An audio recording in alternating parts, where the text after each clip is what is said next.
What is up, Mets fans? Welcome back to another episode of the Mets'd podcast. Yup, it's another day that ends in Y, which means that we have to be upset and sad and frustrated about this New York Mets team. What an embarrassing weekend. They somehow almost won a series in which the Mets didn't deserve to win a single game, and yet here we are talking about them losing 2 out of 3. The defense was horrible. The lineup stinks. The pitching's unbelievable. Pitching's phenomenal. This team built on pitching, just like the old school Mets there, but the lineup is about as shit as can be. The fielding is deplorable, and the Mets keep losing baseball games, and it's now May 10th. Happy Mother's Day to all the mothers out there that celebrated yesterday. We hope you had a fantastic Sunday. But that's about the only thing that was good on Sunday. Everything else in the Mets world was absolutely terrible. Before we going into it, make sure you guys are subscribed to Mets'd over on YouTube. Big shout out to all you guys who have been subscribing. We appreciate you. Big shout out to all our members who get access to the episodes early. If you want to do that, there will be a link in the description down below. And if you're listening to us, Apple Podcasts, Spotify, Google, drops a rating, drops a review, download, and subscribe. James, this sucks. It's terrible. It's unwatchable baseball. It's not fun. The vibe of the Knicks that we should be riding high, especially spending time with our Knicks Corner later. Knicks Corner at the end of the episode, of course. Can't wait for that. It's going to be the best part of this. But it's just terrible. Like, you hate to say this, but like when the lineup card comes out on Sunday, you're like, oh, if we score 2 runs, it'd be a miracle. Yeah. And it felt that way the whole way through. And it felt like even like Eduardo Rodriguez was pitching that way the whole way through. He wasn't trying to miss bats. He wasn't trying to be creative. He wasn't trying to take risks. He was just putting the ball where it is, letting the Mets hitters hit ground balls or pop-ups. They barely even swung and missed. They barely struck out, and he still never broke a sweat.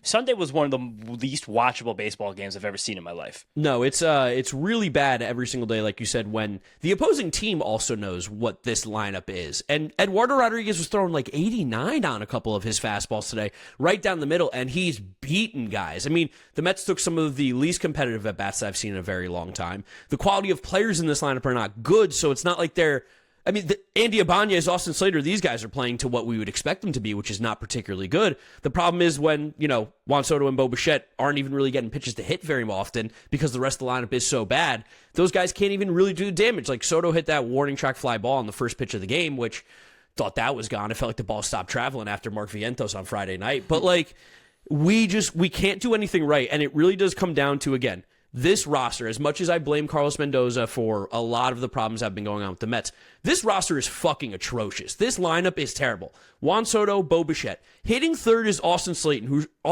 who's supposed to be a guy who mashes lefties. He has a 551 OPS this year. That's with all the teams that he's played for this season. He fucking sucks. Send him to the gulag. You have Marcus Semien hitting 5th in this lineup, and I know he's been swinging the bat better, but his OPS starts below 6, which is insane. Andy Ibanez is fucking horrible, James. I'm sorry. He stinks. I jinxed the shit out of him this weekend. He's got to go. Send him to the fucking gulag. Send him to the Chinese league. Tyrone Taylor playing every day, too. It's just, these are not guys that were ever supposed to play every day. They're getting way more opportunities than they should. Even poor Luis Torrens had a great day, but the OPS starts at 512.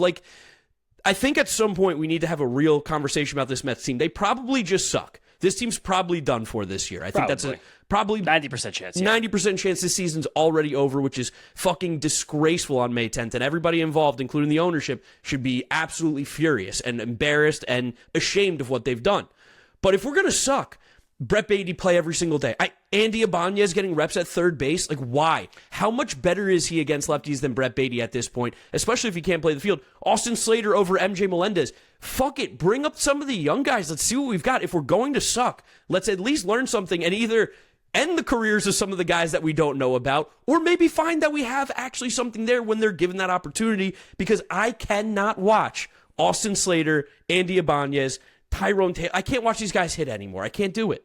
I mean, I don't even want to lump in Tyrone Taylor because I think he's actually played better ball than those other two guys. But he does still stink. Totally. But Slater and Ibanez, and I was even almost like a little bit, teeny tiny little sliver of something in my heart was actually happy when the lineup came out Sunday because Benj was getting a shot against a left-handed pitcher. Yes. And the way Carson Benj was swinging the bat, he's not a guy I want to take out of this lineup right now. He's a guy who we can at least feel encouraged about what's gone on with Carson Benj over the last few weeks. It seems like as the season goes on, I'd like to see more growth from him. But to still be doing this with Brett Baty, and we had this conversation in the last podcast, the game when Brujan was playing short and they moved Bo back to third. Him too. Put him in the list. But where it's like, just how much are you really gaining versus giving up with the defense to offense between Ibanez and Brett Beatty. And again, I told you last time, I thought Ibanez was playing good ball. And I thought, because you know why? No balls could hit him in the outfield, and he had 2 sack flies. That was like, wow, someone is paying attention to the scoreboard on this team. I'll take that. But like for this lineup against lefties, trying to stack Slater, Vientos, Semien, and Ibanez and thinking that's going to be some murderer's row. It's like, I just can't even,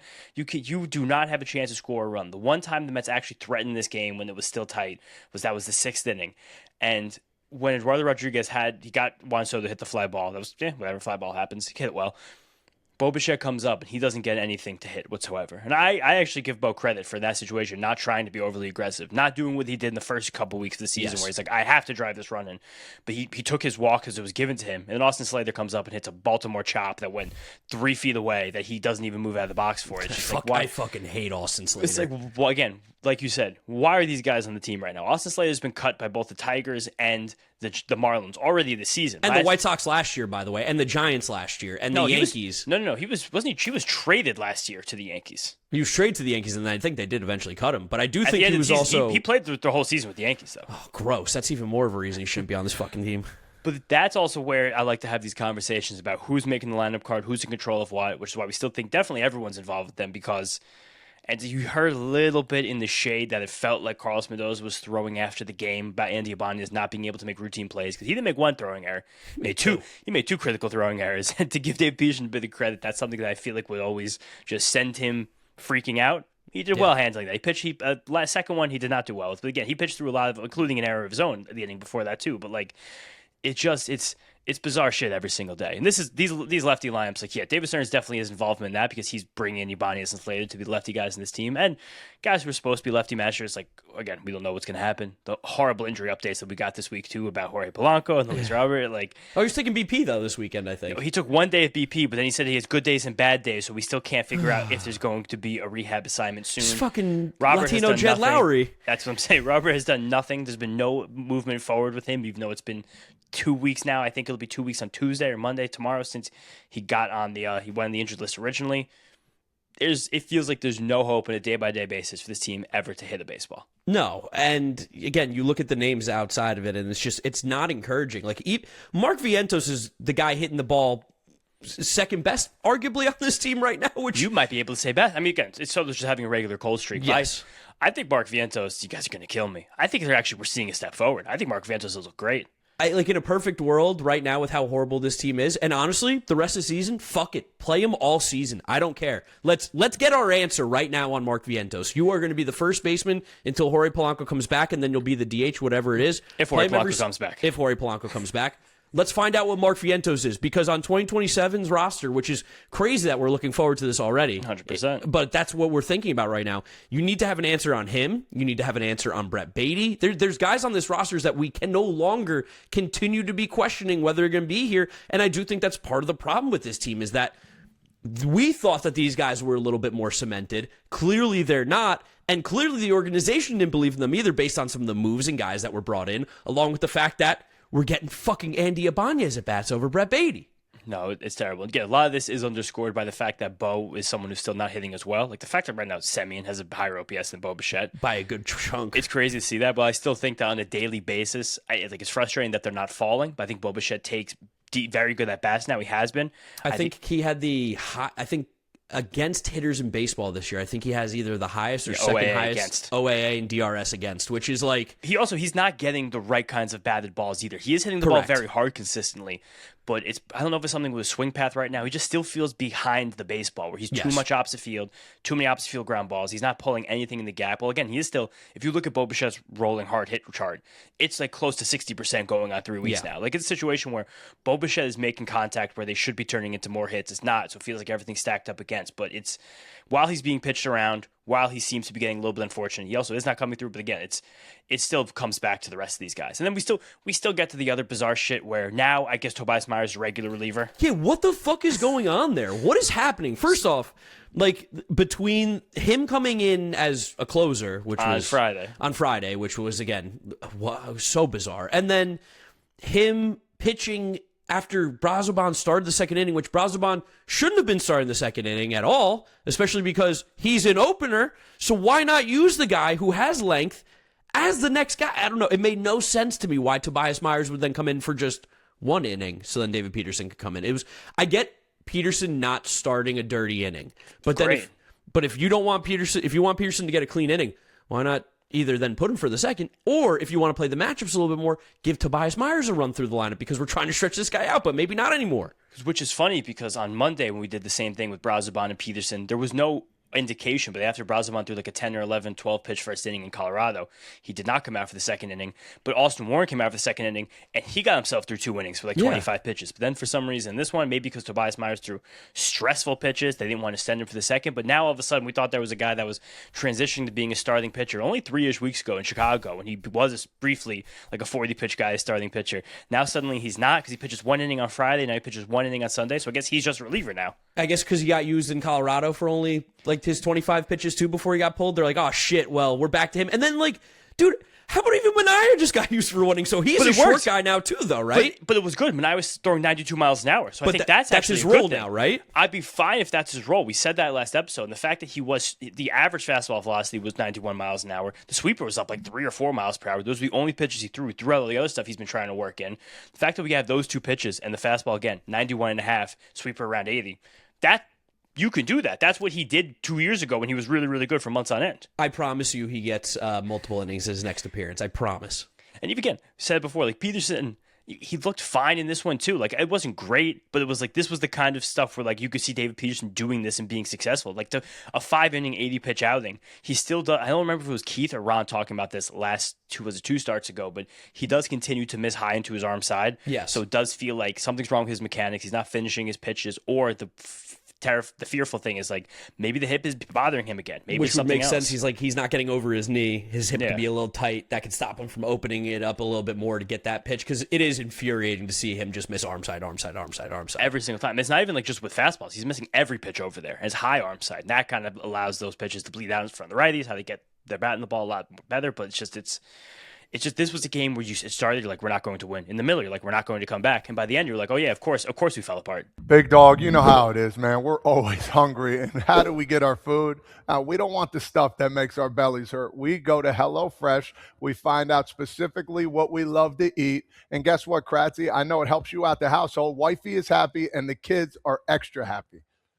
I'm good at 2 things. Cooking is one of them, but not trying to choose what we're going to have. I've gone 15 meals so far, and they haven't given me 1 repeat meal. There's so many to choose from, and they can make it easy for me. Yeah, and I think the best part of it is for me, I'm very particular. I'm trying new things, and I'm really, really liking these things from HelloFresh. Go to HelloFresh.com/FT10FM now to get 10 free meals plus a free breakfast for life. 1 per box with active subscription. Free meals applied as discount on first box. New subscribers only. Varies by plan. That's HelloFresh.com/FT10FM to get 10 free meals plus free breakfast for life. Who wants that? I know everybody would love that. Yeah, I mean, there's no world. Like, 5 runs, by the way, in Arizona, you should be very much in the game. That's like a 50-50 winner right there if the Diamondbacks get 5 in Arizona, a place where a ton of runs are scored in that massive outfield. But because this Mets offense might not even be the best in the Sternberg softball league right now. Like, it is unwatchable baseball. Unwatchable. Horrible. The pitching's phenomenal. The pitching's been great. Again, this hasn't been the issue at all, which, go figure, this team's pitching so well right now. The lineup and offense and approach and everything that gets put out there every single day is putrid. And also, the hitting coaches are doing a terrible job. I don't care what the quality of players are. We're getting nothing out of those guys. We haven't made them any better. And the guys who came here who were better have gotten worse. What the fuck is going on there? What is the philosophy? What are we teaching? What's the plan? Something's broken in this organization hitting-wise. Well, I think there's something in between those 2 things, between philosophy and plan, because I don't know, something about philosophy-wise, like we are having basically the majority of this roster has shorter swings that are faster right now. Francisco Lindor swinging the fastest bat he has in 3 years when he was healthy. Mark Vientos has shortened his swing. His bat speed's up 2 miles per hour. 73.5. It looks like it's very sticky. Same thing with Bo. Somehow his bat speed is a tick higher than last year with a shorter swing. So I think there's something that's happening in the background that's good for the hitting coaches. But I think what's going on inside of these games, we talk about this a lot, seems like, and it was like this last year, we thought it'd be better. It's game planning that seems bad, and maybe not the talent's bad. Like, I see a team like the Tampa Bay Rays, who are winning right now. And they stink. They have 6 good players on the whole roster, but especially I look at pitching. Including pitchers. And I look at hitting. like their game plans feel so good every single time. It feels like they have good plans in the box, like know what they're attacking, the way that they're getting the performance. I know Matt's on the injured list now, Nick Martinez, like they are Jesse Schultens. Like these guys are putting pitches where they want to put them, where they have to put them. It seems like they're being instructed to put them where, when, why, and how. Where it feels like this Mets team, we get into these games, and again, it's all of these things where like possibly organization philosophy-wise, increasing bat speed while shortening swings, increasing your torque, getting pull side power. It seems like that's all probably happening training wise, but seems like inside of baseball games, it's not turning. If clearly we see it's not turning into any kind of success whatsoever. Well, it's funny because like the Rays are not even playing good defense. They're one of the worst defensive teams in all of baseball, And they're bunting. Like they're legitimately playing bad baseball, and they have the best record I think in the American League right now. But again, I think the Rays are the best team in the league at this. Usually, the Brewers are also one of the best in finding out where your problem spots are and where your points of success could be, identifying them early on, and then attacking and using them. I think that's they min-max, yeah. They min-max well, but I think they have really just good professional game planning, and I think we're on years of the Mets not really having this. Yeah. And again, this is everything. This is Stearns, this is Mendoza, this is the coaching staff. It just feels like no one is together right now. It could be a thing where you saw it last year and didn't work out, where like if you had the problem with mom, you went to dad, which was like Chavez and Barnes. And it feels like something might be happening with these players again right now, but it's every single game is just like, oh, this is painful. Yeah, decision-making's terrible, the performance is terrible, the game planning's terrible, the preparedness of these guys are terrible, the defense is terrible. There's nothing going right, which, again, on May 10th, hate to sound the alarm bells, but, I mean, couple bad losses away from the season 100% being over. I think Arena's probably 90% over, and that's why also the Fox broadcast on Saturday, friend and colleague Ken Rosenthal, he had a nice diatribe about why the Mets feel optimism, about how much talent they believe in the room and how they made the big comeback 2 years ago. Where? And they brought up the point about how if this team just goes 7-10 over the next 17, they've already lost 2 since then. So now we only have to go 7-9 over the next 17. They'll be at the same spot they were on. It was like what? That was May 23rd when they started to turn it on in 2024. I weirdly feel better about that team. But that's not something to shoot for. That's like the joke that goes around Twitter all the time, where it's like the second you compare your team to 2019 Nationals, your season's fucking over. Yes. Like like whenever you compare your quarterback prospect to Josh Allen, you need to find a new quarterback prospect. Probably not the guy. We can't be aiming. Our goal can't be one of the best 4-month runs in franchise history. Like it has to be winning series, and you can even see it this series compared to the last two, where the last 2 series in this road trip against the Angels and Rockies, deplorably, horribly bad baseball teams. Yes. This series against the Diamondbacks, a fine, acceptable baseball team. Yeah. And then you can't win the 50-50 games against the okay teams. You can squeak out the 50-50 games against like the worst teams in the league. And they still lost those 50-50 games too against the worst teams in the league. There were multiple 50-50 games in those series, but that's where this team is, and that's the sad realization of it all. Yeah, they suck. Terrible. Absolutely horrible. What else do we want to talk about here, James? I mean, I had the point about Vientos, which I think is cool. So here's something interesting. The last 2 years, Mark Vientos, he didn't have a single barrel in the low and outside quadrant in the strike zone. Not quadrant, because it's 9. This quadrant's for 4. But, the little hot zone down there in the corner. Yeah. This year, he has barreling that pitch up a lot. So it's kind of cool to me. It seems like Vientos is making adjustments with himself at the plate that are working, especially with the increased bat speed. He still sucks ass at first base. He's terrible there. Yeah, he's horrible. The first Antiabani's error today, I didn't really think he had to jump off the bag the way he did. I looked at it, and it was one of those where he probably can't stay on the bag ever just because he's Mark Vientos. Also, like at the same time, I'm never going to blame him for that one. Andy Ibanez hit him in the fucking chest, dude. The first one. Second one, absolutely. Second one, yeah, absolutely. But the first one, I was like, yeah, but he's still, again, the attitude, but I think that there is, it's definitely still not perfect for Mark Vientos as the player, but there's very, very tangible good things happening. Yeah, like I hate his guts and I want him off this team, but like this team sucks so bad. Okay, like let's hope he gets hot, and when this team is out of it come trade deadline, maybe we can move him for a really good washing machine or something. I mean, the only game we won this series, he won us the game. I know, on Friday. yeah. It was the home run and the double. Like that was the game. Give him his flowers. He's one of the guys hitting. Yes, and at least again, one of the guys was like, you're seeing good things happening. Also, that game Friday, McLean didn't even look good and was still so good. Yes. He looked terrible. At the end, he really started to just lose it again. It felt like he couldn't spot anything. And the curveball seems like has lost him for a few starts now. The sinker command was all over the place. Was that Alvarez catching him on Friday night? Good question. Let me see. I'm trying to remember. I wish I had better memory of who caught the game on Friday night. But I'll be honest, I really do try to take these games, only remember what I need to for the podcast, and then flush it down the toilet because I will get clinically depressed. No, these games suck to watch. These are horrible. We're grinding it out watching these games right now. It's terrible. Friday night was... No, it was Torrance. Okay. Terren's also just getting the shit kicked out of him behind home plate. It's every single day. unbelievable. This guy takes a beating like nobody else. I was genuinely upset when I thought he got injured on it. That was Friday night. I was like, oh, with no. the jaw? Yeah, we're gonna get Sanger games again. This offense can't afford some Sanger games. But Jesus Christ, imagine. No, it's terrible. Also, like Devin Williams looks very back. Like that's one hole Yes. that I feel like has been plugged. Like he seems like he made an adjustment his last few outings. He's got that arm side run. He's gone way up on both of his pitches lately. His release point on that changeup is so horizontal right now, which I think is helping him get that run a lot. They did a freeze frame when he was throwing, and he's like almost underneath the ball in a way that I've never really seen a guy throw a changeup that kind of. What would that be? Pronation? Pronation, Supination? supination. I think that is. I always get them confused. I really always do. I should know. I literally always forget those two. But he looks fine, and him looking fine is like that's a nice hole for the season. Nice win for the Mets. Yeah, that's something here. Cool, got that. Probably okay. But otherwise, this is just horrifically bad. Horrific. It's so bad. Again, my rant is this is now very much David Stearns focused because he gets to decide who's on the 26-man roster, and then I think Mendoza gets to dictate how that roster gets used.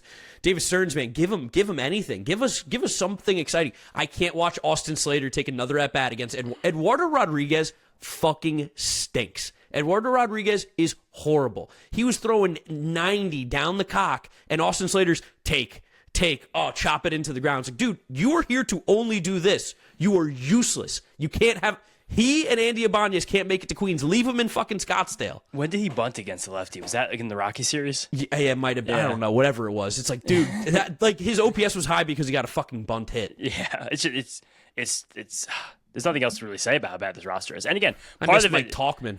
part of it is like there's what $120 million on the injured list right now. Yes, of course. That's part of it. It's not an excuse, but that is part of it. Then another $25 million goes to Sean Manaea. So the payroll 150 mil. So the payroll figure that we always talk about, and yeah, it's embarrassing about this $300 million payroll. But $150 million of it is unusable baseball players. Fairly. And then 40 mil of it's playing like an unusable baseball player, Yeah, and then which is a another shame. 25 million is playing like an unusable baseball player. There's a lot of money going to guys who, oh man, it's got to be like one of the lowest WAR calculations per money in the entire sport. Oh, I mean, every single guy. Let's get a Bo Bichette WAR update just to make me mad. Is it positive or negative yet? He's been playing okay at shortstop. He's been playing totally good fine shortstop. Like that's it is. Go figure. Bo Bichette the glove now. It is just so funny about all the things we thought about this team going into the season, the way everything looks right now. And there has been a lot of talk. It's talking. Bo Bichette 0 WAR. Ooh, Nice. You made it. Maybe we'll see if it updates tomorrow with positive defensive value for wow. That's nice, but that's amazing. That's cruel. We signed this guy for $40 million and became a defensive wizard. And again, the conversations keep getting brought up. We had a good episode about this over the weekend for you guys. The shade that's still going on because Pete Alonso will be part of Mets media this entire year. It's going to happen. Mets for Don't clicks. look at the Orioles record. Don't look at the Orioles record. Pete got hot though. Pete got the OPS back Pete over has played 800, I yes. believe, as of Sunday. But don't look at the Orioles record. I think people are still getting it confused, like who replaced who this offseason. People Yes. like think Jorge Polanco replaced Pete Alonso. Bo Bichette replaced Pete Alonso. And I think that I'd probably say Luis Robert replaced Nimmo, and then I'd probably say the Polanco replaced McNeil. I think those are the one-to-ones that happen with the replacements, the overhauling of this roster. So and we know Simeon was traded for Nimmo, but like again, let's use our brain here, guys. Like we Yeah. know Simeon wasn't the Nimmo replacement. no, Simeon came here to hit seventh and hopefully play good defense and maybe possibly lose his job. And by now the he's end hitting of it. fifth. Yeah, against lefties hitting fifth. But that is still like who that is the one-to-one of all of this. Oh, but the Orioles, they actually got a win against the Athletics on Sunday. RAs. Anthony Nunez, hold. Rico Garcia, save. I mean, he's got a whip. I think that starts at .3. Rico Garcia Wouldn't help us this year. Rico Garcia is one of the best relievers in baseball. Wouldn't do anything for That was us, also though, one. with It was this just it offense. was so obvious. We called it out every single day last year when it was happening. Yep. We're like, why is this going on?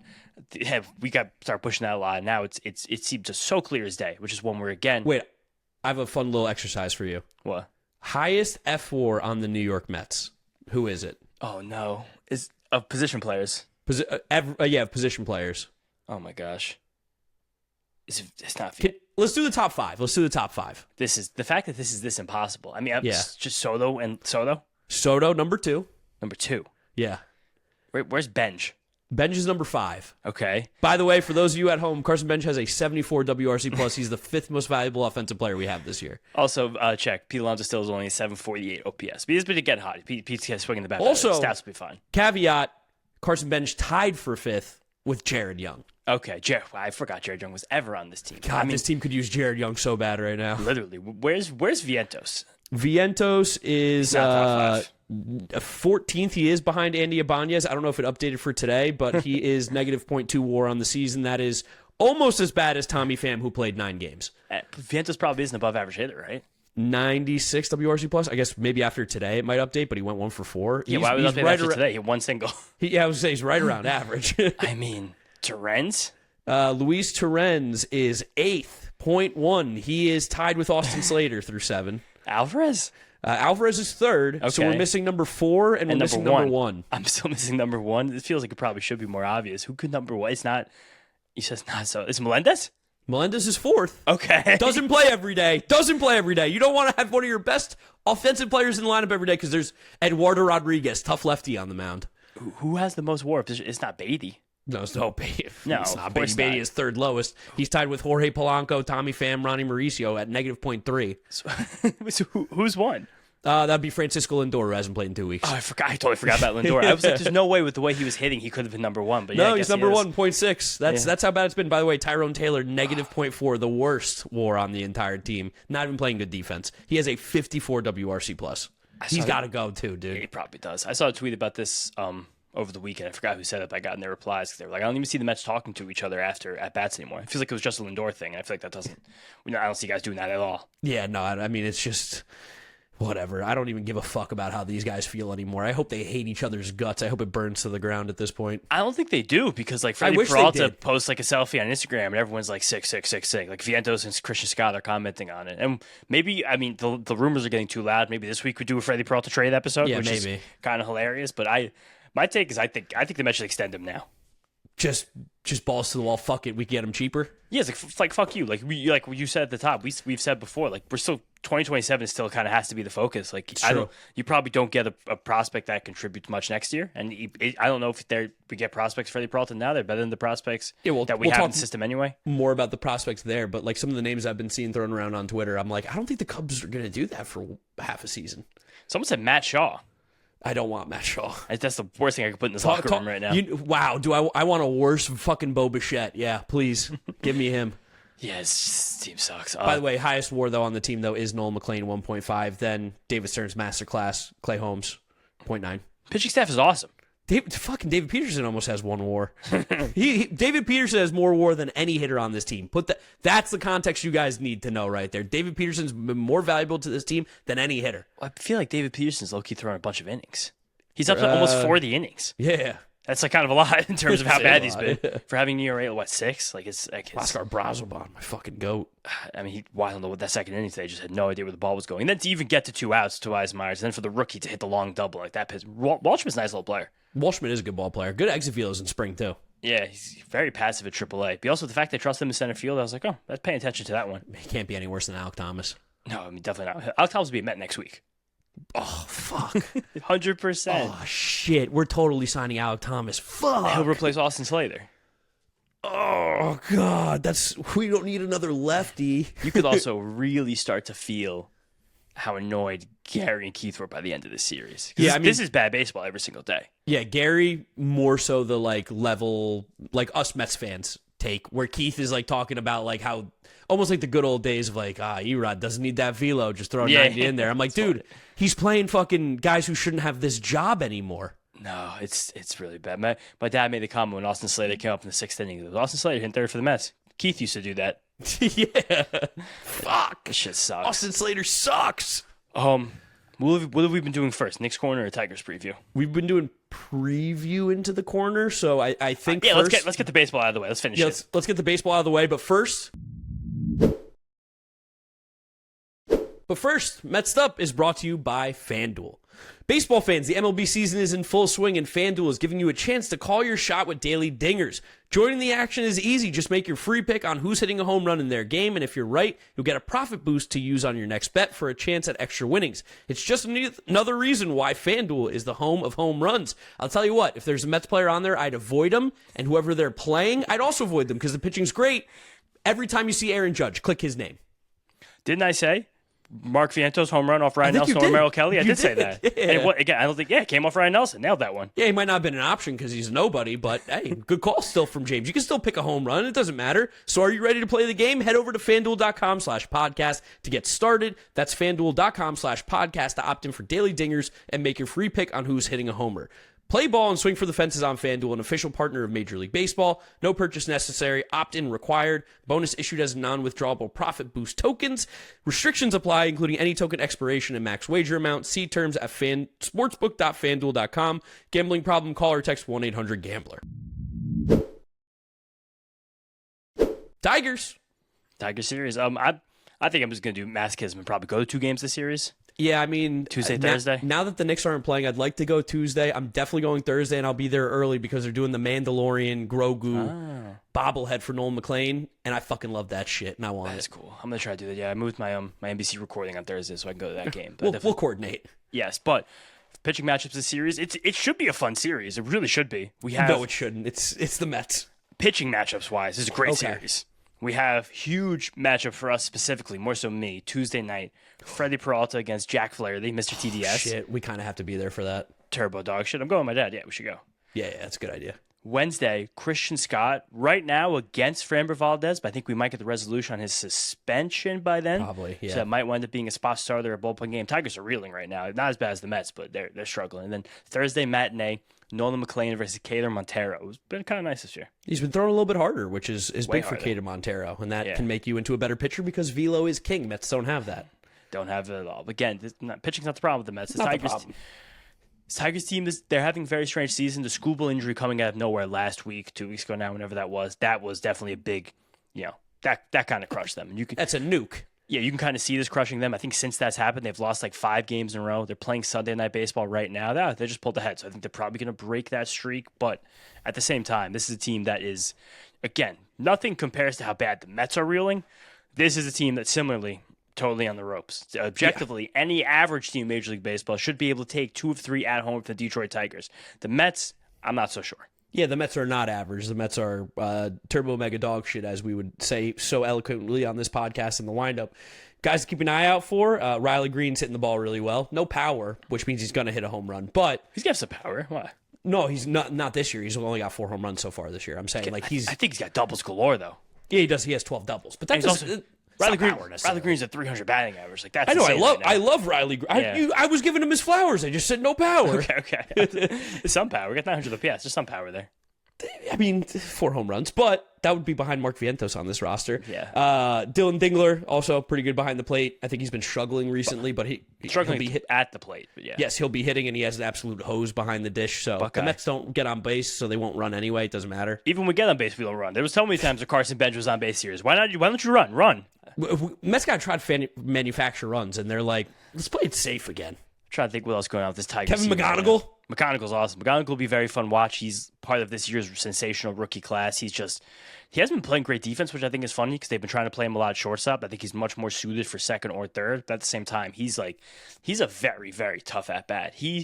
McGonigal is small. He's probably not that different height wise. He's probably between me and you, if we're going to be honest. Yeah, he's probably a hard 5'9". Yeah, 5'8.5" maybe, but he's got these short levers and he can just put his barrel any single place in the strike zone. It's amazing how he moves his bat around, how precise he is, how accurate he is with the bat. He's not a top exit velo guy. He is a when contact is made good exit velo guy, right? He's got some top exit velos. His max Really? last year. I know that Arizona Fall League one I feels know like this bullshit. year, but he still had the 112.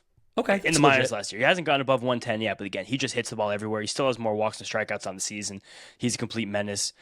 But they're a team, another thing, like on day-to-day basis, like against the lefty they faced on Sunday, Noah Cameron, Jahmai Jones hit third, Matt Vierling gets in that lineup a lot. hits leadoff. Yeah, that's another one of those. Like we're thinking a little too hard, right? We're going to see old friend Zach Short. He plays for this team against left-handed pitching as well, which actually, no, we're not going to see him because we don't have a lefty starting this series. But We'll still see it probably. yeah, I guess we'll still see him. But again, Get him a montage. similarly to we've been complaining about stuff with the Mets, the second he comes out of the game when the righty reliever comes in for Noah Cameron, Gage Workman, who I liked as a Rule 5 guy last year with the Cubs, immediately smacks 2-run homer. Yeah, I mean he's got some pop in that bat. And then the Tigers. Gage Workman's on this team Yeah, I don't even realize when they picked him up. since when? They've just been grinding through bullpen guys this year because their starting rotation has been a bit of a disappointment. Kyle Finnegan has been their kind of person of solace. He's been amazing this year. Kenley Jansen struggled lately. Drew Anderson, who they pulled back from the NPB this year, has been terrible. Emmanuel DeJesus, who they signed right out of the World Baseball Classic, he's been terrible. Brant Hurter's still great, but they're a very weird baseball team right now, who coming into the season I saw as a very legitimate World Series contender. I think we both picked them to win the World Series. Yeah, I did pick them to win the World Series Classic. Jinx right there by me. 2027 will be their year. I mean, it's early in the season. We're not even a quarter of the way done yet. Imagine how much more time we have left of this garbage. I can't even believe we have to watch 100 more games of the Mets right now. That's not something I would wish on my worst enemy. 122 to be exact. Yeah, that sounds even worse. Yeah, that's even worse. This Tigers team, without Skubal, they definitely lose some bite. Lots of it. Let's beat them. Again, just anytime you could please just stack series wins. I know you just lost one, but just let's grind ourselves, get back to being somewhat okay at some point this summer. Within 500 soon, by the end of the month.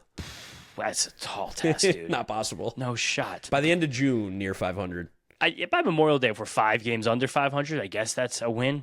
Okay, yeah, I can take that. And again, we keep. What are we, 9, 10 right now? We just keep playing against bad teams. We really Somehow. do. We're teams that are better than us, but still not very good. Besides the Yankees coming to town this weekend, which should be a very fun series. But even after the Tigers-Yankee homestand, and Nationals, Marlins, Reds, Marlins, it's still you still got a shot here if you could ever pull yourself together. You losers, wake up! Somebody wake up, please, including our manager and our front office. I would love to see it. All right, it's time for the much anticipated Knicks Corner. James, take it away. You intro the Knicks Corner. Best part of the freaking episode, but man, the Knicks. Talk about Knicks fever. Yeah. I'm buzzing over this Knicks team right now. I am so jacked up. See what Josh Hart said after the game? He said, I used to think Philly was a sports town. I guess I was wrong about that now. I don't know anymore. Yeah, that's sick. I hate Philly, obviously. We all know my hatred for that city and the people of it. But when we beat Philadelphia teams, I'm happy. When we do it like that, go into their arena, take it over, and honestly just completely emasculate them, it's one of the best feelings on the planet. Especially the precautions that they tried to take so Knicks fans wouldn't do this again, because we did this 2 years ago, 100%. Yeah. And the fact that they were we're going to limit ticket buying to people whose IP address can be traced back to the greater Philly area. I think they were going to buy Amtrak tickets, I think they were saying. I think they were giving some tickets away to noble causes in the area, and it literally didn't matter. Knicks fans were everywhere in that arena. Friday night when the Knicks pulled up. But first of all, when the Sixers come out hot, I'm like, all right, fine. You're going to lose this game. There's no way the Sixers team rolls over. Too many proud, good basketball players on that squad. No way. And then for them to storm back and then just body them the whole second half. Yeah.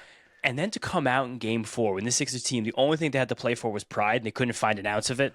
Bop. Punch him right in the fucking face. I think we hit 11 of the first 12 shots or threes or something. It was to start in the first quarter. We went 10 from 11 from 3, I believe. I was watching it with the family. Great Mother's Day here. My mom is a rabid Knicks fan, and it was whoa! Landry Shamet hitting moving threes. Mikal Bridges everywhere in defense. The Sixers looked like they booked their tickets to Cancun Saturday morning. Cat had 8 assists in the first quarter. He was dishing the ball. Cat's playing the best basketball of his life right now. It's sick. Everything that's going wrong in the Mets world, holy shit, everything's going right with the Knicks right now. I would take that trade if we could pull this off, win 8 more games. Yeah, I would too.